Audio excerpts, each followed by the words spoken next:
The following is an exclusive presentation of WI Garden Media, the voice of Garden Talk Radio.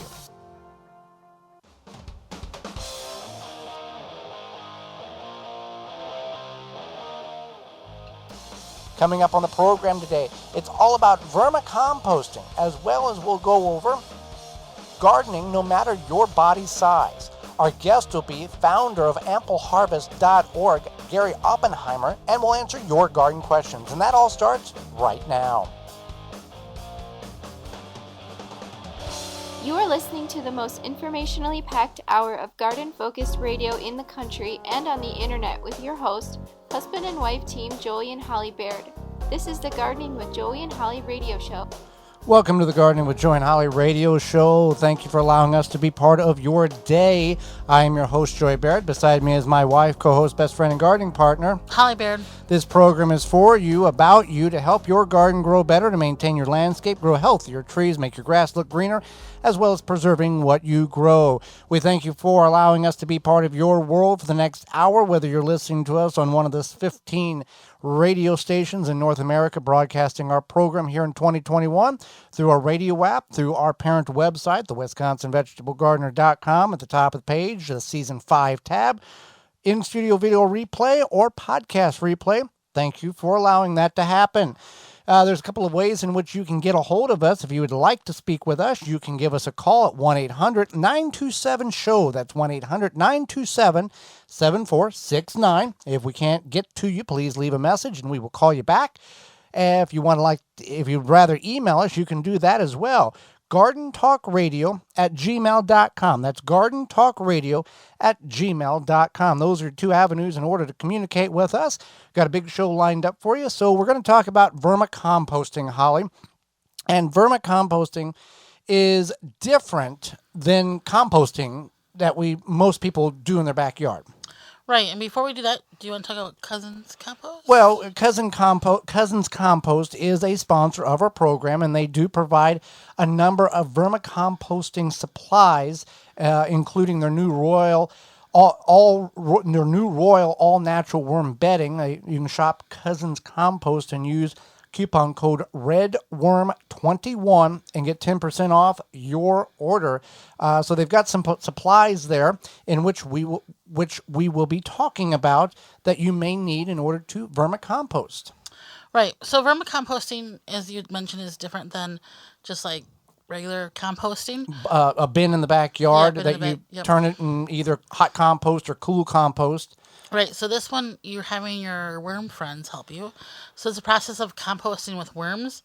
So what happens is the worms digest, and there's an aerobic decomposition, and its activities of micro and macroorganisms at room temperature.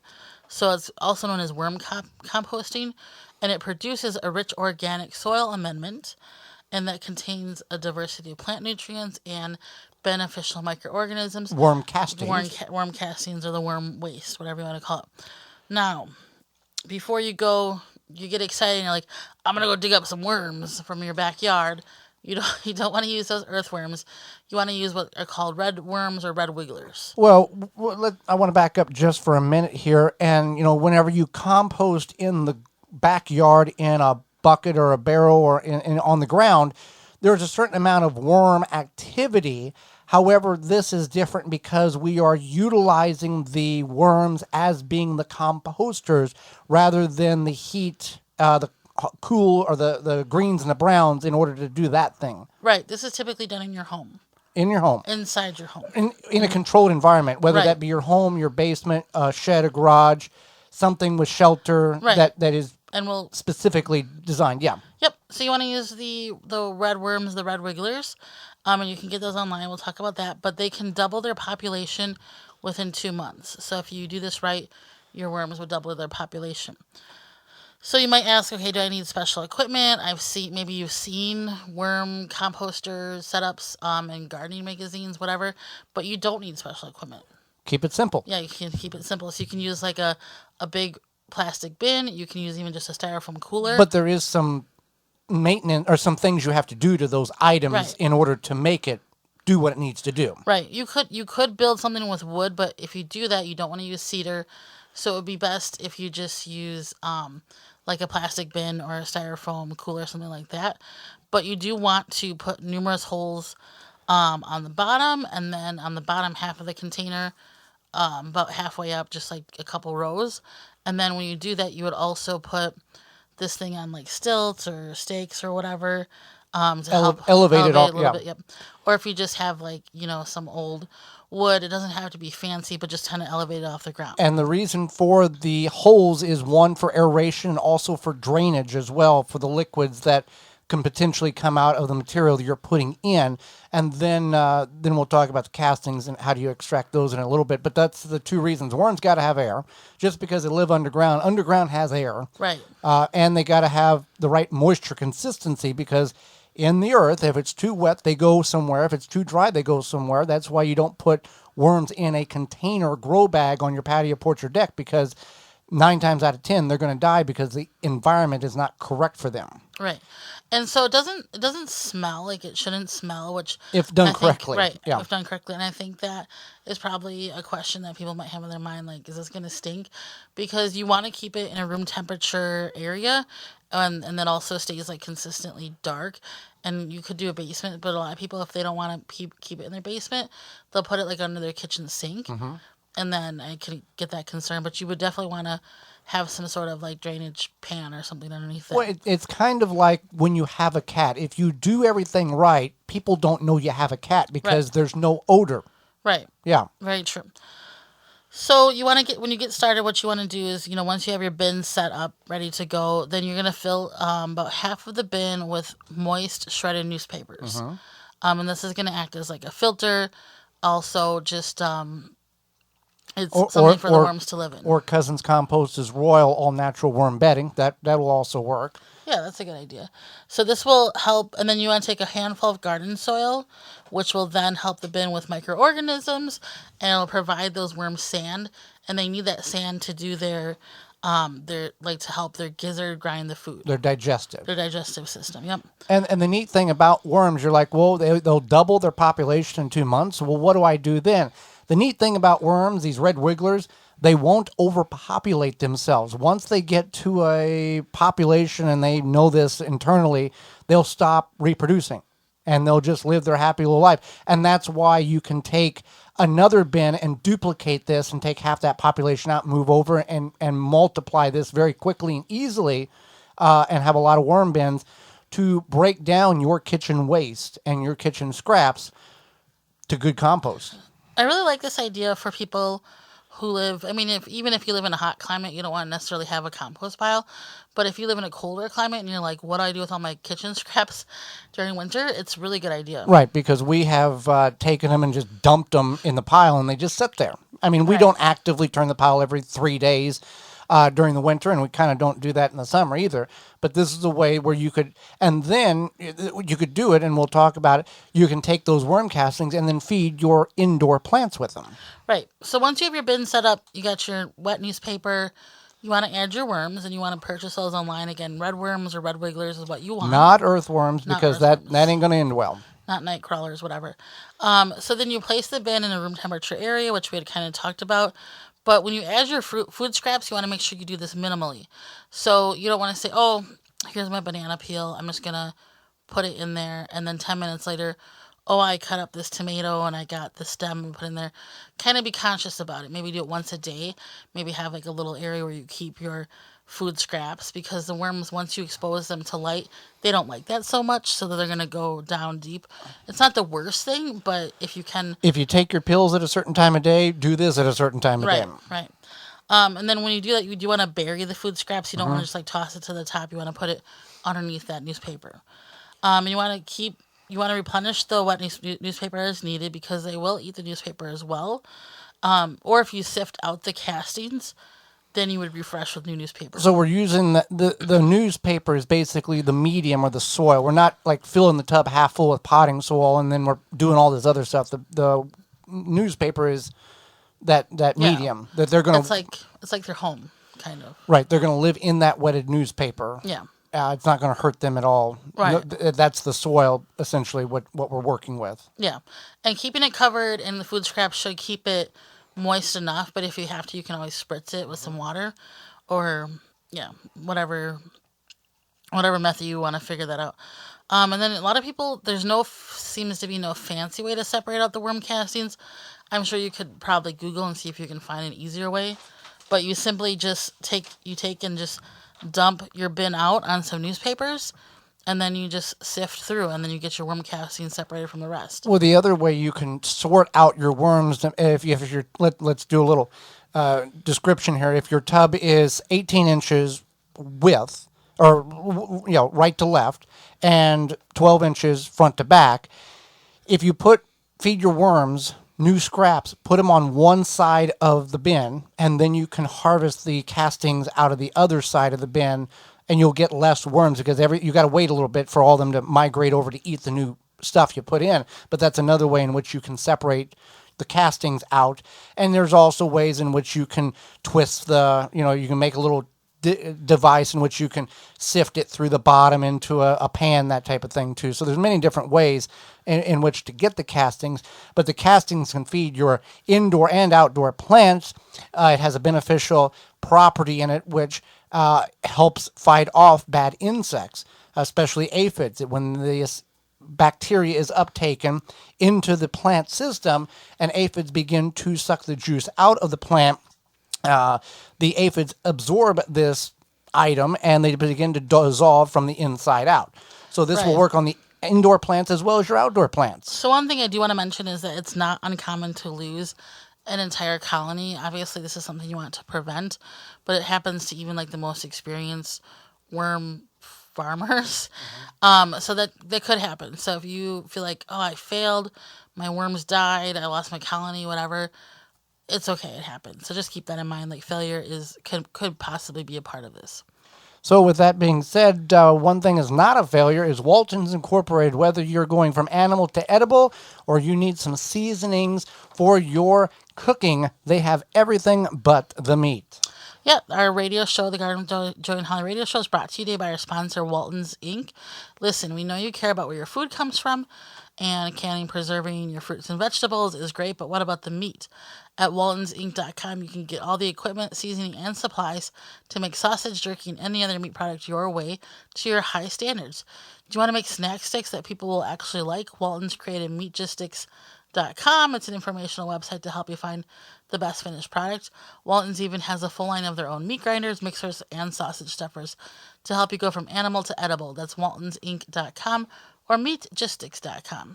There you go. Now, do not go anywhere. When we come back, it's all about gardening, no matter the size that you are. You're listening to the Gardening with Joy and Holly radio show. Got a question for Joey and Holly? Send it via email anytime to gardentalkradio@gmail.com. We here at the Gardening with Joey and Holly radio show Gardens understand that healthy soil is the key to a successful garden. We know that chemical fertilizer burns carbon out of the soil and kills the microbes needed for a healthy soil ecosystem. No worries. Chicken Soup for the Soil by Dr. Jim's will stimulate life into your soil, supplying all the nutrients most fertilizers neglect. Rather than force-feeding water-soluble chemical fertilizer, we suggest feeding the microbes a smorgasbord of 100% biodegradable nutrients that your plants can consume when they need them. The nutrients are readily available to maximize their genetic potential. Chicken Soup for the Soil will increase the quality of the fruit and vegetables you grow. Visit drjims.com. That's drjimz.com. The Water Hoop is a portable water sprinkler system that allows you to target water evenly around the root ball of your tree or bush. Conforms to various shapes for your watering needs. The Water Hoop reduces runoff and saves money. Visit waterhoop.com. Are you frustrated by how hard and dry your soil gets at this time of the year? You're not alone. The problem is that your soil has a high clay content. The clay shrinks and hardens as it dries, squeezing the air out of the soil. When soils are tight, roots are under stress and can no longer absorb water and nutrients easily. If you want to start improving your compacted clay soil, give Aerify Plus a try. For 20 years, homeowners and landscapers have been using liquid Aerify Plus to aerate and bioactivate their soils. Aerify Plus contains a soil penetrant as well as a liquid humates and seaweed. Visit our friends at natureslawn.com to find out more about this amazing Aerify Plus product. That's natureslawn.com. ShipDrop is a website you can sign up for free wood chip mulch delivery right to your door for free. ShipDrop connects homeowners and gardeners with tree services who are trying to get rid of their wood chips. You can also sign up to get free logs and firewood. Go to ShipDrop.com to learn more and sign up for a free account. Have essential oils always confused you like they did me? Take out some of the guesswork with Simply Earth.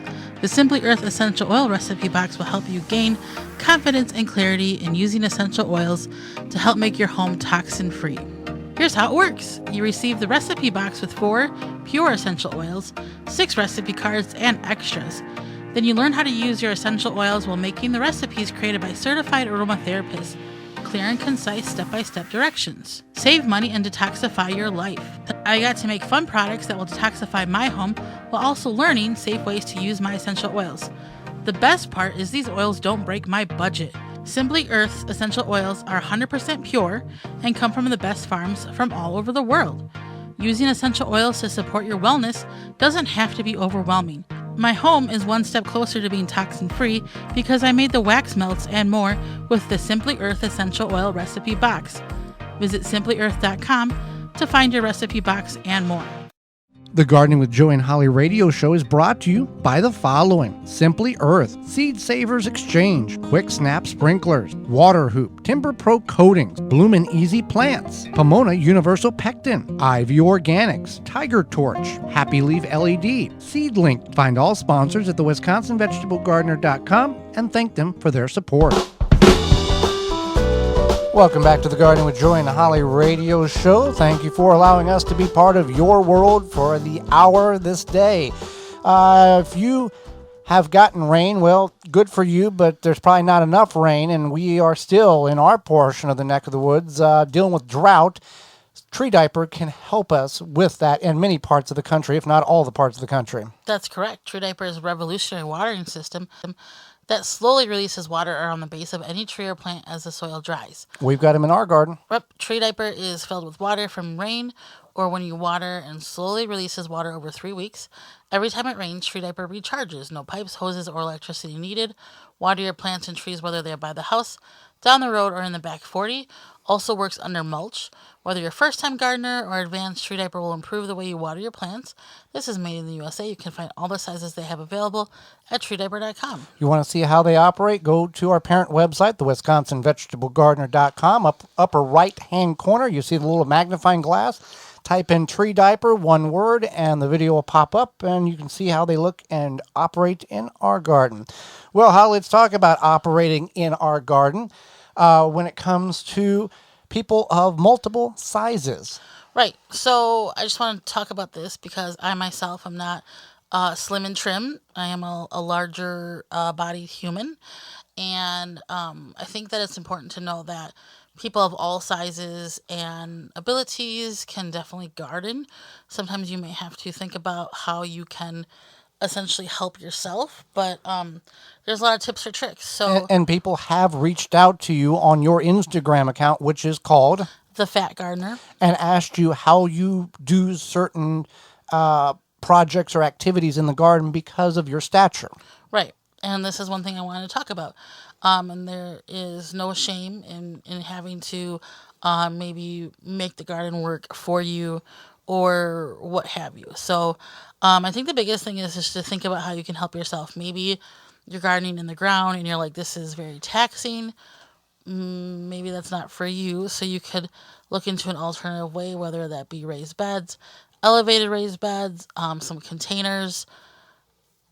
Those are some really great options, or even straw bale gardens. Straw bale gardens is another option. And the raised bed gardens, it's twofold. If you do not want to bend down and work in the soil, you can put a raised bed. And two, you're adding good soil to that raised bed. So you're getting the best of both worlds. You don't have to bend down as much, and you're getting better nutrient value for your plants. And the plants are happier and healthier in most situations, in most backyards. Not saying your native soil isn't good, but most times when you're bringing in 100% raised bed mix or compost, it's got an edge on the native soil. And I think another important thing is to think about your center of gravity, and maybe if you're heavier in the middle like I am, my center of gravity, and I'm short, my center of gravity is going to be lower, but I have to consider like squatting for a long time, bending over for a long time, might not Leaning be too far. leaning too far. Joy and I were filming the other day, and I was squatting down. I was kind of on an angle. I almost kind of fell forward. I mean, I caught myself, but if I wasn't paying attention, I probably could have fallen forward. So thinking about stuff like that, stretching, I think everybody should stretch every day, but if you maybe have some lower back pain or something, you might want to think about not running out to the garden first thing in the morning, letting your back kind of warm up for the day. Another thing is don't make the beds too wide. Our beds are 4 feet wide, but honestly, like if I was gardening alone, I probably would do 2 or 3 feet across, and that may seem ridiculous, but it does make it a little bit easier to not have to reach so far. Well, I mean, if you were 6'6", the bed's 4 foot apart, you've already got, just look at them and you stretch out, you're already across it. Right. You got shorter arms. Right, and that's another thing to think about is like your height, your arm length, things like that. If you're like, okay, well, I do use this bench, but I don't like it. Think about investing into maybe a different gardening bench, something with wheels. I know somebody had contacted me on Instagram, and I had found this gardening bench with wheels, and that was kind of perfect for them to move from side to side. Was it one that had kind of large rubber wheels and like an old tractor seat, and Yeah. and you could scoot along the edge of the bed? Yeah. Okay. And those are very helpful. That way you don't have to keep getting up and down. You can kind of scoot along, and you can do your weeding or sowing or whatever you need to do, picking, what have you. Another thing is don't be afraid to ask for help. So maybe there is a part of your gardening experience that you're like, this is terrible. I can't handle it. I like the end result, but I don't like how I get there. Right. So, and maybe have like a very candid discussion with your spouse or a neighbor or somebody who can help you, and then offer, to give them some of the harvest, or, bake them a pie, whatever you could do to kind of, pay them back, whatever, for their help. But don't be afraid to ask for help. It's definitely worth it rather than hurting yourself or feeling discouraged. Next one here is if you don't like the heat, and Holly, you fall into that category. Not all of us were farm kids, and It's not that I don't like the heat. I don't do well in you the don't do heat. well in the heat. No, Right. you would for all purposes, you would not do well on the farm. I probably would slap somebody on the front. Yeah. You wouldn't be So- good. Wouldn't be good. You wouldn't be a good gate girl because you couldn't get the. I don't think you get the gate closed quick enough when you're moving, separating cows. It's a good thing I'm not a gate girl. Yeah, that's Yeah. good. There's So- people listening going, "See, honey, you can't do the gate right. Somebody else knows what's going." Yeah, okay. Yeah, well, you're welcome. But the thing is I don't do well in the heat, and Joey knows this. So if we actually so recently it's very hot. We opted to work in the garden on Friday evening versus the following Saturday because of the heat. So keep that in mind. Think about like maybe if the heat of the day comes around 2 or 3 o'clock, think about working in the garden in the evening or in the morning when it's not so hot. All right. Use mulch to help with your weeding. We talk about this not just about in this topic, but in general. The more the fewer weeds you have, the better off your garden's going to be. The less time you have to spend weeding it, and the more healthy, in some instances, your garden will be because the weeds will not be competing with the plants in which you're trying to grow. However, there are some times when, and we've experienced this, when we've had a prolonged heat, weeks, where we didn't weed, because if we would have weeded, we would have lifted the roots up, exposed what moisture was in the soil, that would have dried out, and those weeds in some degree was shading the soil out and keeping it cooler, even though it was absorbing some of the nutrients in that soil that we wanted our plants to take up. So it was kind of a little balance there between weeding or leaving them there and keeping the soil cool because of the weeds that were coming up. Right. So with that being said, you also want to think about irrigation when you're watering. So maybe Dripworks.com, tree diaper, quick snap, multiple different things in which you can use in order to water your garden. Right. So maybe you don't like pulling the hoses Water out. hoop. Right. Maybe you don't like pulling the hoses out. It's maybe especially when it's hot out. It's not Because fun if you for pull the hoses out, somebody wants you to put them back away. Right. So maybe think about investing in irrigation. The biggest one I Well, think. let's talk about that for a minute. That is what, and the only reason why our garden has survived last year and so far this year is because of the irrigation and the investment that we put into it. We got it on a timer, 8 a.m., 12 p.m., and 5 p.m., 20 minutes, drip. It goes right to the root system, and the plants love it. Right. So another thing I really want to mention and talk about is wearing proper clothing and footwear. Now, maybe you were raised to think that you can't show your arms because they're not, model pretty or something like that. Who's looking? Who's looking? First of all, who's looking? Second of all, it's 2021. We're not doing that anymore. We're not following these silly fashion rules. Wear the sleeveless top. If you want to wear shorts, wear shorts. I would just suggest that making sure that if walking on the ground is hard on you, I actually just went through physical therapy because of my my bad ankle. So I have to sometimes take breaks because my ankle is sensitive to the uneven ground. So just be aware of that. And What garden doesn't have uneven ground? right. Yeah. So, but be aware of that. Give yourself a break. Think, okay, I can wear the sleeveless shirt. It's going to make me feel a lot cooler than wearing a short sleeve shirt.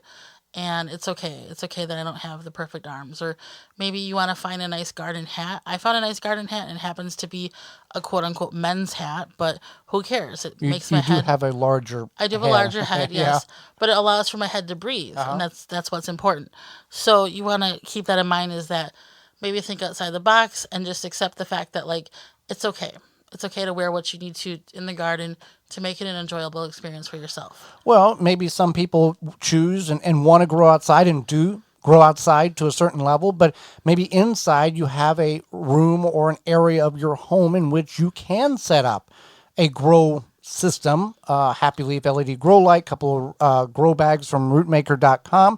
Like we have in our grow room, we've got 3 tomatoes, Tiny Tims, in a 10 by 20 flat, and they are producing. They're about 18 inches high. They're not going to get much higher than that. I've created a frame for the lights to hang on.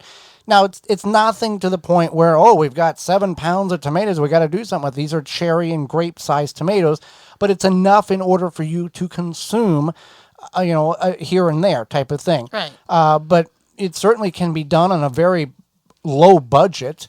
And you can do, besides Tiny Tim tomatoes, you can do leaf lettuce. You can do all types of different things. Herbs. Yes. Yeah. And you don't need, if you have a 3-season porch or a south-facing window that you can maneuver plants around and make it work, you can certainly do that and do the best of both worlds, outside and inside.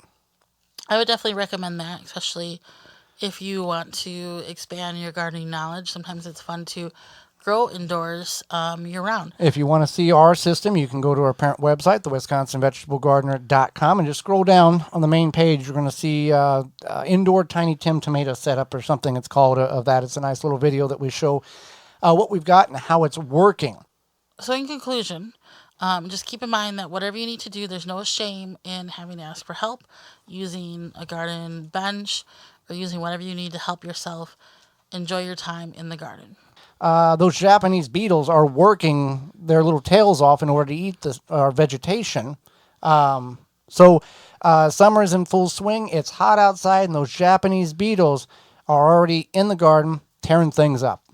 Right. If you're looking to successfully control beetles without damaging the environment, look no further than Beetle Gun from Phylum Bioproducts. Derived from a naturally occurring soil bacteria, Beetle Gun is the only organic solution that successfully controls beetle invaders. You just mix the powder with water and spray it on your plants. Once ingested, the targeted pests will stop feeding and then they will die. And since it's organic BT product, it's a great choice to use on your fruits and veggies in addition to your ornamental flowers and trees. Not only does Beetle Gone work, but what I like most about it, that this product, it is safe to use around beneficial insects such as butterflies, bees, and ladybugs, and it has no issue with water toxicity. That's Beetle Gone from PhylumBioproducts.com. That's PhylLOM Bioproducts.com. Do not go anywhere. When we come back, founder of AmpleHarvest.org, Gary Oppenheimer, will be with us. You're listening to the Garden with Joy and Holly radio show. Have a garden question? Give Joey and Holly a call now or anytime 24/7. Just dial 1-800-927-SHOW. If you can't get through, leave a message and they will call you back. Call now 1-800-927-SHOW.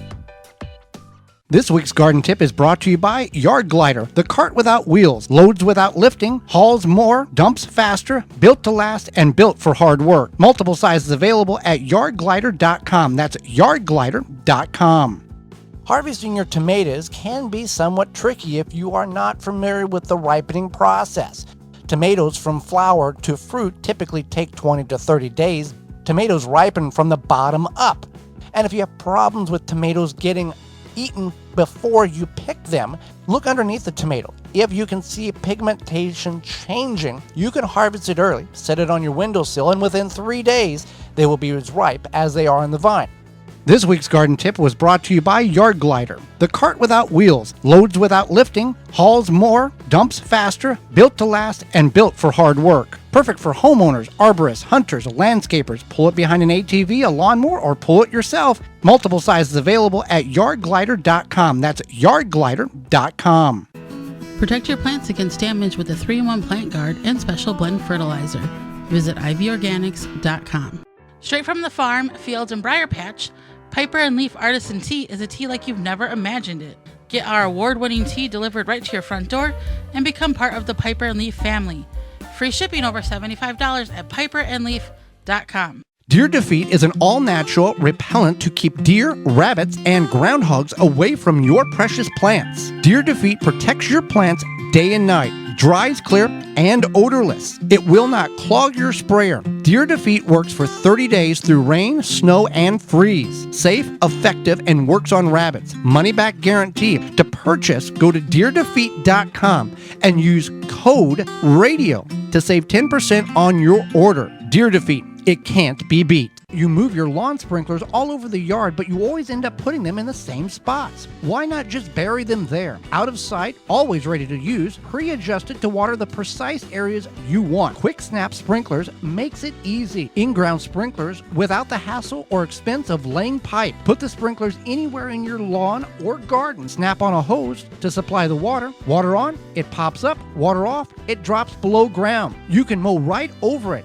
You can have a buried sprinkler system up and running in just minutes. Each Quick Snap saves thousands of dollars. They install in minutes and operate for years. Visit quicksnapsprinkler.com.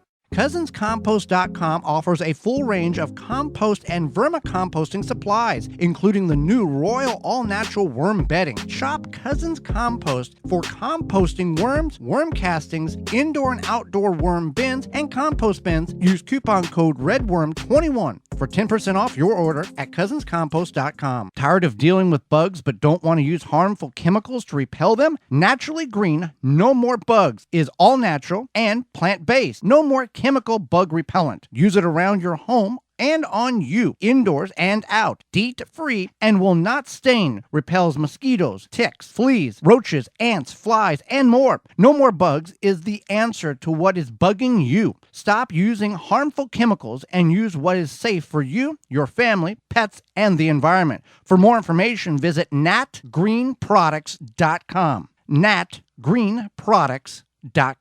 Soul Brew Kombucha is founded and handcrafted in Milwaukee, 100% organic, formulated for ultimate health and enjoyment. Find out the benefits of drinking kombucha and where to purchase at mysoulbrew.com or find them on Facebook at mysoulbrew.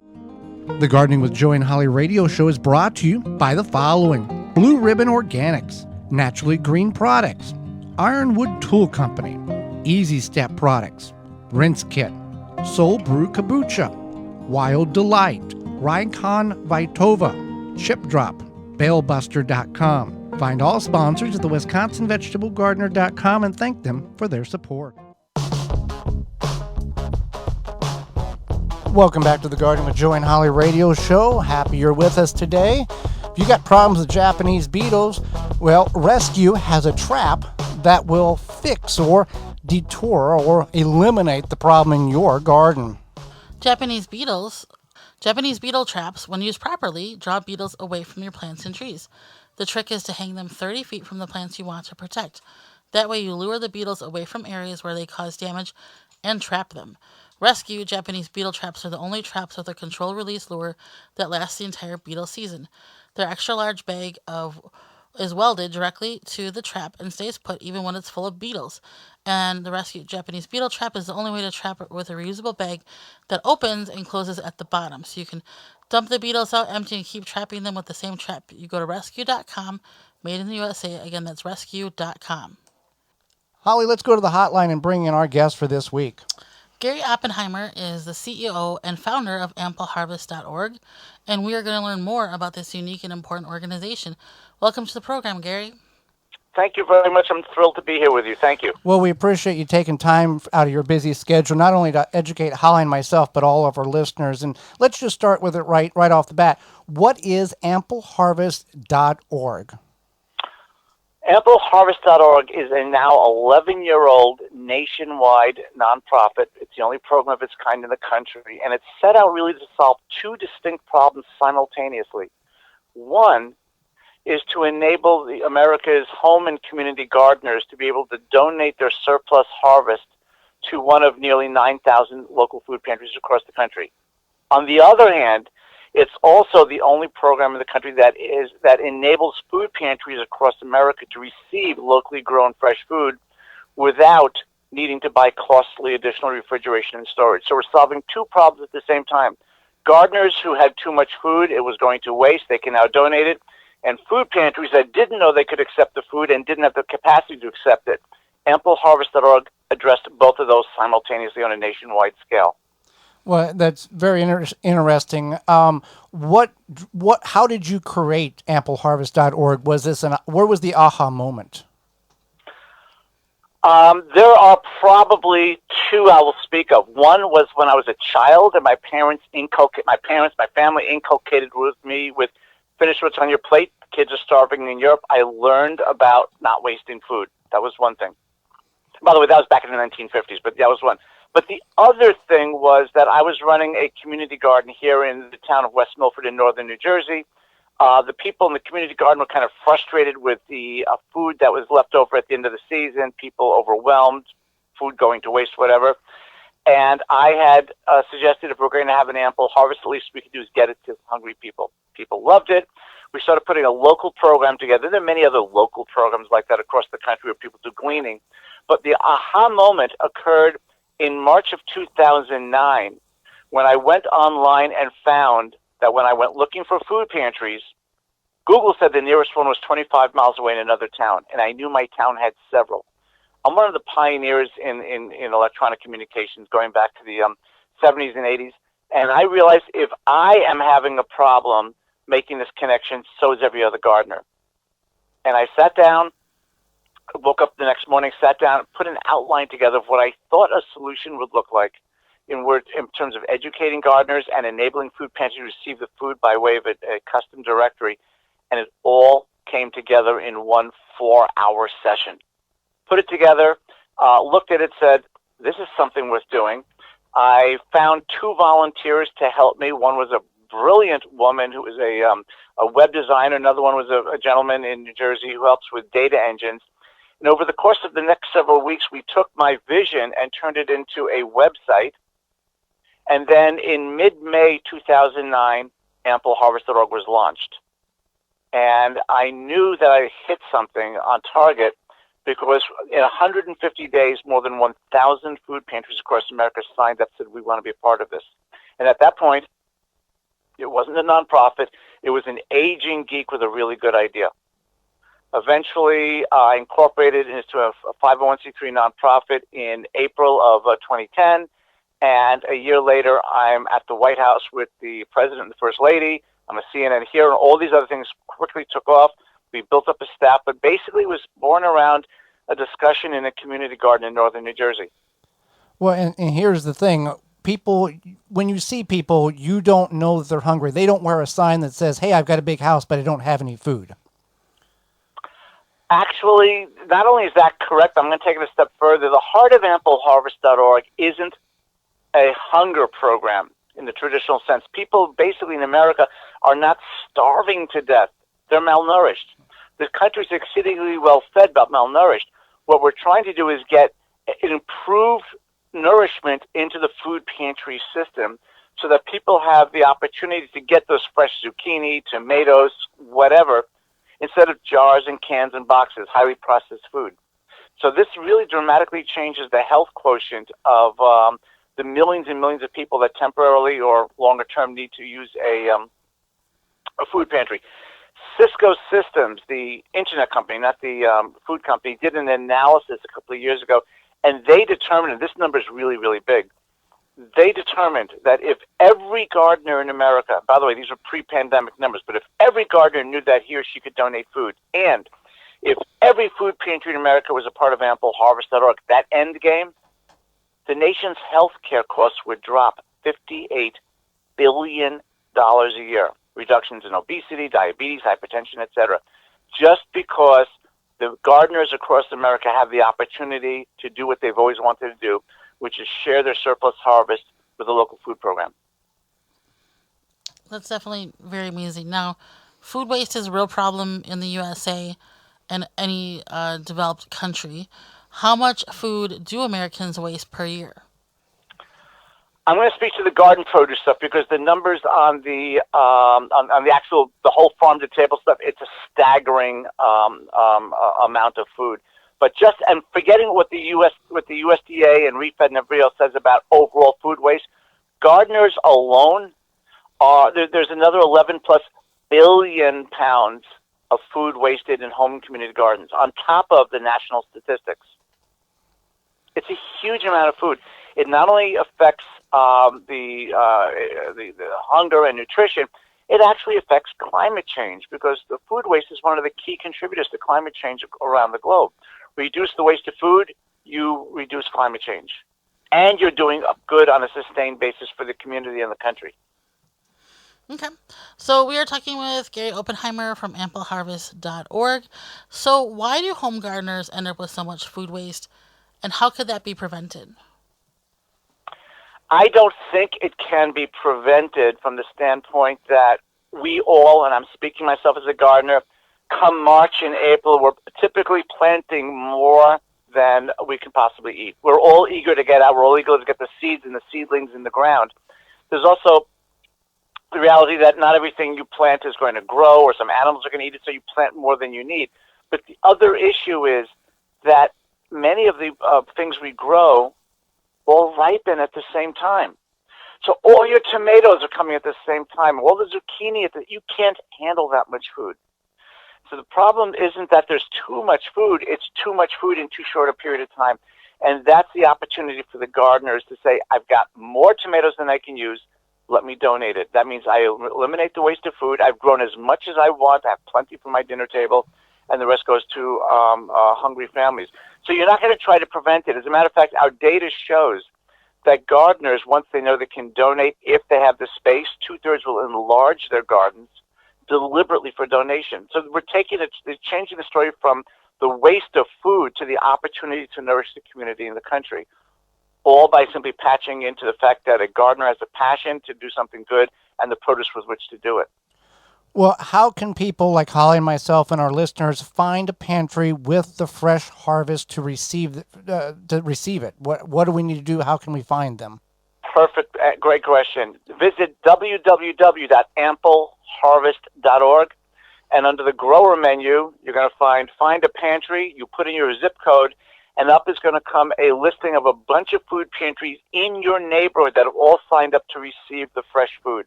You pick the one that's most convenient to you, and then typically they will say, please give us the food on this day of the week or these times. And this is really important because this allows the food to go from your garden to them, to a hungry family in hours, and that's why they don't need the refrigeration. If you find a pantry that's convenient to you in terms of where it is and in terms of their hours for receiving the food, and once that you're aware of that, you'll donate for the rest of your gardening life. So ampleharvest.org is the nexus for connecting you with the need in your community. Once that connection is made, if you're gardening for 20 more years, you've got 20 more years of donations. Well, By the way, go ahead. We also share our data with other nationwide food waste and hunger nonprofits so they can do their good work. So we're considered the national resource for food pantries across the country. And I want to be clear about one other thing. The term food pantry is where a hungry family goes. In some places, it's called a food cupboard, food shelf, food closet, or even a food bank. But it's basically any program where a hungry family can come to get food so they can get some nourishment on the dinner table. How can people who are listening that may have or work at a food pantry, food bank, food closet, sign up for through Ample Harvest to notify gardeners that, hey, we can do this on our end? It's very simple. Visit ampleharvest.org. You'll find a link on there for your pantry to sign up. We have only 2 requirements. You must be or be affiliated with a nonprofit. You must distribute the food for free. If you fit those criteria, sign up. We will vet you to make sure that you meet the criteria, and then we sort of turn on your front porch lights. And from that point on, you become visible to all of the gardeners near you. Our vision is that gardeners within, say, a 9 or 10 mile radius of you, so let's say 250 square miles of gardeners, will funnel that surplus food to you, and that you become connected to those gardeners on a sustained basis. It's definitely been very amazing hearing about all of this. So how can people find out more information on where to find all of the information provided today? Visit ampleharvest.org. Follow us on social media. And the website is the nexus for everything. By the way, we have a program in partnership with Bonnie Plants for Grow More, Feed More to enable even more people to learn about and for donating food. People, by the way, who aren't gardeners can help ampleharvest.org do our work if they want to come and make a donation, or if they want to sponsor a food pantry, or even if their business wants to sponsor all of the food pantry listings in the state. We have several avenues open so that whether you're a gardener or simply have a big heart, you can help ampleharvest.org end the waste of food and malnutrition nationwide. Well, Gary, we greatly appreciate the time you've offered us, sharing what we can all do as gardeners and helping people who are less fortunate than we are. Well, thank you. It was a pleasure, and I welcome everybody to come and visit. And if they have any questions, you can email us at info@ampleharvest.org. But thank you very much. It was a pleasure. Thank you. And when we come back, it's going to be your garden questions, our garden answers. You're listening to the Gardening with Joey and Holly radio show. Got a question for Joey and Holly? Send it via email anytime to gardentalkradio@gmail.com. Brought to you by Blue Ribbon Organics, providing locally made organic compost and soil blends for gardens, farms, landscaping, and more. Visit BlueRibbonOrganics.com or call 262-497-8539 to find their products nearest you. The number one key to healthy, productive plants are the roots. Starting from seed to full-grown plants, RootMaker.com has the answer. From seed starting trays with an innovative design that air prunes the roots, creating a fabulous root system, never again will you have root-bound plants, to multiple gallon grow bag sizes to raised beds. RootMaker.com has your grow needs covered. Visit RootMaker.com. Use coupon code RADIO21 and get 15% off your entire order. RinconVitova.com. Natural solutions for common pests. 1-800-248-BUGS. Bugs. Rinse Kit. Pressurized water on the go. No pumping, no battery. Simply fill from your spigot or sink on the way out for up to 5 minutes of spray time. Anywhere. Live dirty. Rinse clean with Rinse Kit. Hello, I'm Joey Baird from the Gardening with Joey and Holly radio show. If you're looking for merchandise for the program, you can go to thatismyshirt.com and get shirts with our logos on it. If you'd want to go a different route, they have a lot of comical, logical, and witty sayings on shirts that you can wear that makes a statement. From valedictorian from Common Sense University to I Heart Compost to Don't Be Just Average Today, and a number of other great sayings. It all can be found at thatismyshirt.com. Thatismyshirt.com. Sizes from small to 5 extra large and multiple colors per shirt to choose from. Thatismyshirt.com. Pomona's Universal Pectin is a high-quality pectin that gels reliably with low amounts of any sweetener. If you're trying to reduce the amount of sugar in your diet, you'll love Pomona's Universal Pectin. Now you can make healthy homemade jams and jellies sweetened to your taste. You can use sugar or honey to sweeten. Pomona's Universal Pectin keeps indefinitely when stored in an airtight container. Easy to use, versatile, and comes with directions and recipes in every box. Find out more and where to buy at PomonaPectin.com. Also available at natural food stores and online. Now that your garden is in place, help your plants grow with Chapin's sprayers. Use our hose-in and handheld sprayers to feed your plants and control pests. Set up a fertilizer injector to water and feed at the same time. Cover large areas with a backpack or ATV sprayer. Chapin equipment is available at all major home improvement and hardware stores and online at www.chapinmfg.com. Chapin, cover more ground. The Gardening with Joey and Holly radio show is brought to you by the following: Pro Plugger, Dripworks, Waltons Incorporated, Tree Diaper, Janie's Mill, Phylum Bioproducts, Chapin Manufacturing Incorporated, Nature's Lawn and Garden Incorporated, Deer Defeat, Dr. Jim's, Root Maker. Find all sponsors at the WisconsinVegetableGardener.com and thank them for their support.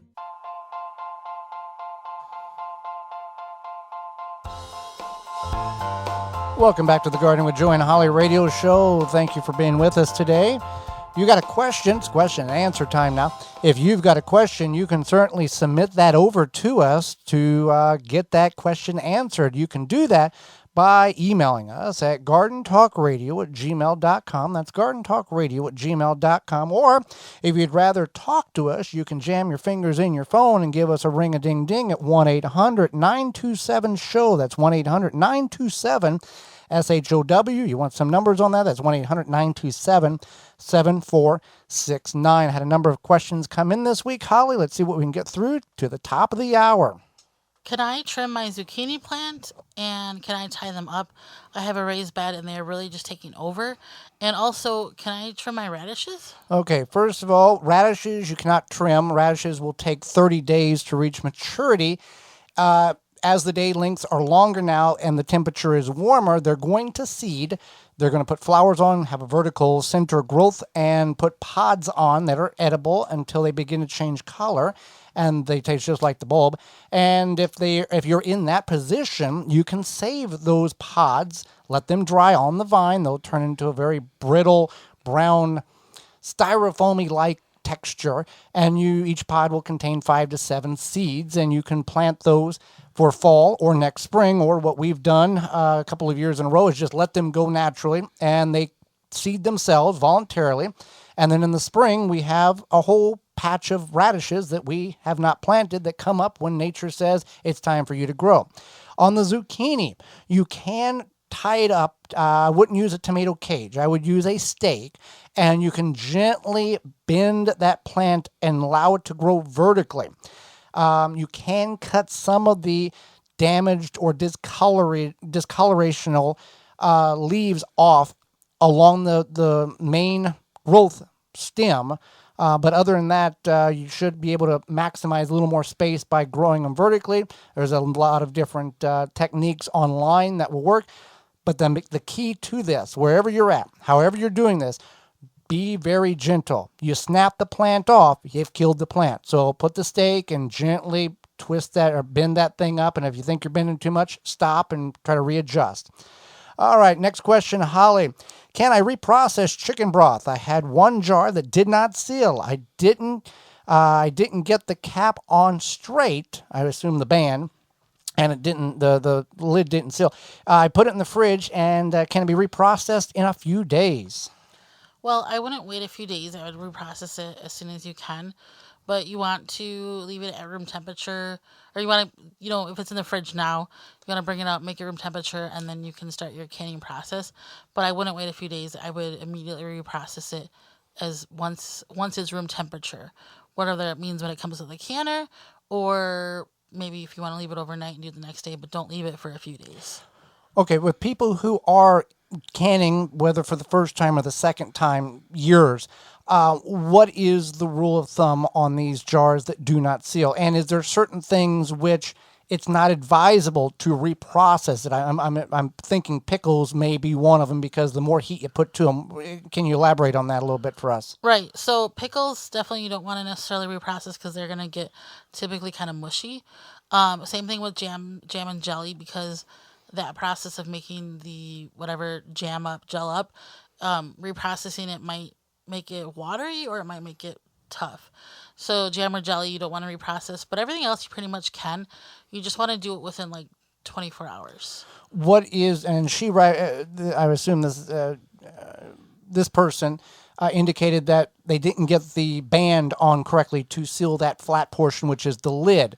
What, besides that, what is one of the more typical results of a jar not sealing properly through the canning process? If you have a jar that has dings or dents where it should be sealing, When we're talking about the glass rim of the actual physical jar, you rub your finger around and it's smooth is what you want. Yeah. Or if there's moisture, so before you put the lids on, you take a paper towel and you just wipe around the top of the rim, and then that will help the moisture too. And sometimes it just happens. There's nothing you can do about it. Well, also another thing that you do not want to do, and it's a no-no, is when the jars come out. First of all, you don't want to tighten them down super tight. The bands to press them down because they won't seal right there. The other thing is when they come out of the canner, speaking of water bath, you don't want to set them down and then I'm just going to tighten them to make sure they get tight. You don't do that. That's a no-no. That can actually cause a false seal, and then you've got problems down the road. So some things to keep in mind. All right, next question. Some of my cucumbers are very large and are turning orangish yellow. What did I do wrong? Unfortunately, you didn't pick them soon enough, so they want to go to seed. They'll probably be bitter. So what you want to do is you want to pick them when they're smaller and green. You don't want to be like, I have the biggest cucumber. Because you're going to have the biggest cucumber that nobody will be able to eat. Right. That's back on the farm. That was called pig feed. Right, exactly.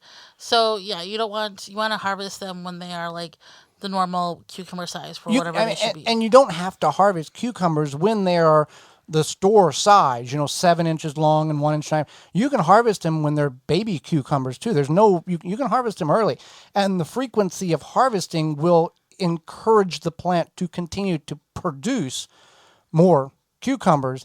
And if you're able to grow them on a trellis, studies have shown that you can double the amount of cucumbers your plant produces because they're vertical, because they can get more air, more pollination capabilities on that. So to keep that in mind, also, if you do lemon cucumbers, they're going to be yellow, so you keep that in mind. But yeah, it's going to be bitter. And if you want to save seeds on a cucumber and you have more than one variety growing in your garden, forget it. They're going to cross-pollinate. Very, very high probability that if you have two different types of cucumbers, a Boston pickling and a Marketmore 76, they have cross-pollinated. So don't worry about saving the seeds. Spend the $2 or $3 it costs to buy a new pack of seeds next spring and go that route. All right, let's see here. What is the best way to harvest my microgreens? Will they continue to produce after I have harvested them? Well, so what you want to do is you want to harvest them when they're, so you plant them in a flat. So the best way to grow them is to plant them in a flat, or like a 10 by 20 flat in thirds. So you want to plant one day, and then a few days you plant in another third, and then a few more days from that you plant another third. And you just want to harvest them when they're about 2 inches tall, and then that's it. They're not going to keep coming back. They're not like a cut and come again. That's why you want to do like the succession method, where you break the flat into 3 sections. Or if you're really into microgreens, do 3 separate flats a week apart. Right. Yeah. Yeah, if you really into microgreens, you want to do 3 separate flats, that's fine too. But just about a week apart between the planting, and then you'll have a continual harvest of microgreens. There you go. Well, with that said, we are out of time, and we thank you for yours. Did you miss any portion of the program today, or you want to go revisit it? We certainly would like for you to do that. If you need to, you can go a couple of different ways. Go to our parent website, the WisconsinVegetableGardener.com, and clicking on the Radio Season 5 tab at the top of the page. Scroll down, you can see all past shows, catch up on them. Or you can send us an email, gardentalkradio@gmail.com, and we will send you the link to this program in podcast form. Or you can watch us in studio video or any type of that going on there. Tune in next week. Do not miss the program, where we will be talking about fall planting as well as farmers markets, what you need to know. And our guest will be author Loriana Raymond DeVaunel, and your garden questions answered. So until next week, for Holly Baird, I'm Joy Baird, and we will see you in the garden.